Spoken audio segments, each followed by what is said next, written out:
அஸ்ஸலாமு அலைக்கும். எல்லாரும் எப்படி இருக்கீங்க? கருப்பு கவுனி அரிசியில இட்லி பண்ணணும்னு நினைக்கீங்களா? ஆனா இட்லி எப்படி பண்ணாலும் பிசு பிசுன்னு வருதா? இந்த மாதிரி பண்ணுங்க. பிசு பிசு இல்லாத பூ போல சாஃப்டான இட்லியும் கிறிஸ்பி தோசையும் செய்யலாம் வாங்க. 2 கிளாஸ் இட்லி அரிசிக்கு 1 கிளாஸ் கருப்பு கவுனி அரிசி சேர்த்துக்கோங்க. 1.25 கிளாஸ் உளுந்து சேர்த்துக்கோங்க. 1 டேபிள் ஸ்பூன் வெந்தயம் சேர்த்துக்கோங்க.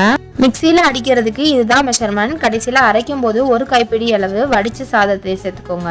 மிக்சியில ஐஸ் வாட்டர் சேர்த்து அரைச்சிக்கோங்க. அரைச்சி எடுத்து 8 மணி நேரம் புளிக்க வச்சா போதும். சூப்பர் சாஃப்டான புசு புசு இட்லி கிடைச்சிரும். நம்ம நைட்டு அவிச்சு வச்சுட்டு காலையில கூட சாப்பிடலாம், ஒண்ணுமே ஆகாது, சூப்பரா இருக்குங்க. 2 கப் இட்லி அரிசிக்கு 1 கப் கருப்பு கவுனி அரிசி தான் சேர்க்கணும், இல்லைன்னா இட்லி பிசு பிசுன்னு தான் வரும். இந்த மெஷர்மெண்ட்ல கண்டிப்பா பண்ணி பாருங்க, சூப்பரா இருக்கும். குழந்தைங்களுக்கு மினி இட்லி தட்டுல செஞ்சு கொடுத்தீங்கன்னா வெறும் நெய் மட்டுமே ஊத்தி லஞ்ச் பாக்ஸ்க்கு கொடுத்து அனுப்பிடலாம், சாப்பிட்டு வந்துருவாங்க. இந்த மாதிரி யூஸ்ஃபுல்லான வீடியோஸ்க்கு நம்ம சேனல் ஹாப்பி டியூபை மறக்காம சப்ஸ்கிரைப் பண்ணுங்க. இந்த அரிசி தொடர்ந்து எடுத்துக்கிறது மூலமா நோய் எதிர்ப்பு சக்தி அதிகமா கிடைக்கும். கிட்னி ப்ராப்ளம் எல்லாம் சால்வ் பண்ணி கொடுத்துரும். கேன்சர்ல இருந்து பெரிய பெரிய நோய்களுக்கு கூட இதுல மருந்து இருக்குன்னு சொல்றாங்க.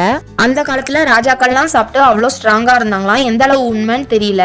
நீங்களும் செஞ்சு சாப்பிட்டு பார்த்துட்டு எவ்வளோ ஸ்ட்ராங்கா நீங்க உணர்றீங்கன்னு எனக்கு கமெண்ட்ல சொல்லுங்க.